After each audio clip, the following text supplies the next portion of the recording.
अगर कश्मीर वैली और जम्मू कश्मीर आज भारत के साथ है, उसका श्रेय अगर किसी को जाता है तो पंडित जवाहरलाल नेहरू को जाता, शेख अब्दुल्ला को जाता। जूनागढ़ में क्या जवाहरलाल नेहरू गए थे?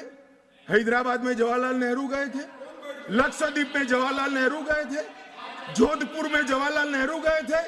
जवाहरलाल नेहरू एक ही जगह काम देखते थे, जम्मू कश्मीर में, जिसको आधा छोड़कर आ गए। रिकॉर्ड पर है, कश्मीर में दिग्विजय जी ने सरदार पटेल का नाम नहीं लिया। एक नाम लिया शेख अब्दुल्ला का, दूसरा नाम दिया जवाहरलाल नेहरू का। अब सुनिए दिग्विजय जी, अब सुनिए, सुनना पड़ेगा, ऐसे नहीं चलेगा।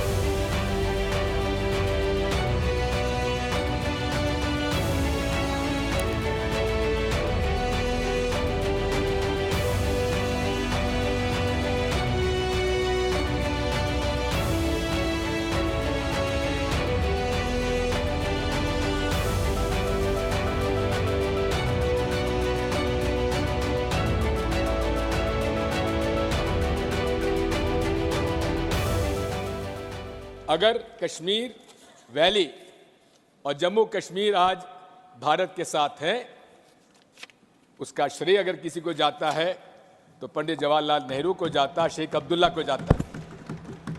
और दूसरी तरफ जूनागढ़, जहां बाहुल्य था हिंदुओं का, वहां नवाब साहब अपने हवाई जहाज में बेगमों को छोड़ गए, बाकी लोगों को ले गए और पाकिस्तान चले गए। लेकिन जूनागढ़ भारत का आज एक अंग है। आप कितना ही अमित शाह जी पंडित जवाहरलाल नेहरू जी के बारे में कुछ भी कहें, लेकिन एक बात मैं आपसे कहना चाहता हूं, अगर आज जम्मू कश्मीर और विशेषकर जम्मू कश्मीर वैली आज भारत का अंग है, उसका एकमात्र श्रेय किसी को जाता है तो पंडित जवाहरलाल नेहरू पर विश्वास था शेख अब्दुल्ला का, जिसकी वजह से आज कश्मीर वैली हमारे साथ है। सर,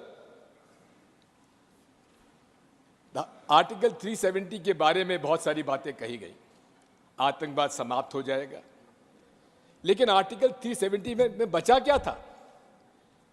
90% जो अलग से आर्टिकल 370 के प्रोविजंस थे, वो तो इंडियन कॉन्स्टिट्यूशन के साथ उसमें समावेश कर दिए गए थे पहले, धीरे धीरे, इसलिए उसका कोई असर नहीं था। और कहा था आतंकवाद खत्म हो जाएगा, समाप्त हो जाएगा, लेकिन क्या आतंकवाद समाप्त आज हो गया? अभी कहा गया नेहरू के कारण कश्मीर यहां है। नेहरू जी के न होते तो शायद ये बिल ही नहीं आता और कश्मीर होता ही नहीं। इस तरह से कहा। मैं आज कहना चाहता हूं कि जो आजादी के बाद भारत की रचना को जानते हैं, उनको मालूम होगा हैदराबाद में इससे भी बड़ा प्रॉब्लम हुआ था। क्या जवाहरलाल जी गए थे क्या?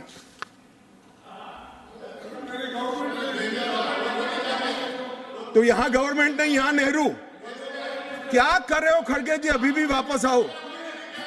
रिकॉर्ड पर है, कश्मीर में दिग्विजय जी ने सरदार पटेल का नाम नहीं लिया। एक नाम लिया शेख अब्दुल्ला का, दूसरा नाम दिया जवाहरलाल नेहरू का। तो वो होम मिनिस्टर थे, क्यों नहीं दिया भाई? अब सुनिए दिग्विजय जी, अब सुनिए, सुनना पड़ेगा, ऐसे नहीं चलेगा। जूनागढ़ में क्या जवाहरलाल नेहरू गए थे? हैदराबाद में जवाहरलाल नेहरू गए थे? लक्षद्वीप में जवाहरलाल नेहरू गए थे? जोधपुर में जवाहरलाल नेहरू गए थे? जवाहरलाल नेहरू एक ही जगह काम देखते थे, जम्मू कश्मीर में, जिसको आधा छोड़कर आ गए। मैं आज ये पूछना चाहता हूं कि इतने सारे कठिन राज्यों का विलय हो गया, कहीं पर 370 क्यों नहीं है? क्यों नहीं है? ना जोधपुर में है, ना जूनागढ़ में है, ना हैदराबाद में है, ना लक्षद्वीप में है। क्यों 370 नहीं है? कि संवेदनशील हृदय के कारण 370 है। संवेदनशील हृदय। मान्यवर, कंडीशन किसने रखी, किसने स्वीकार की? इतिहास जवाब मांगता है, देश की जनता जवाब मांगती है, जवाब देना पड़ेगा, भाग नहीं सकते इतिहास से कोई।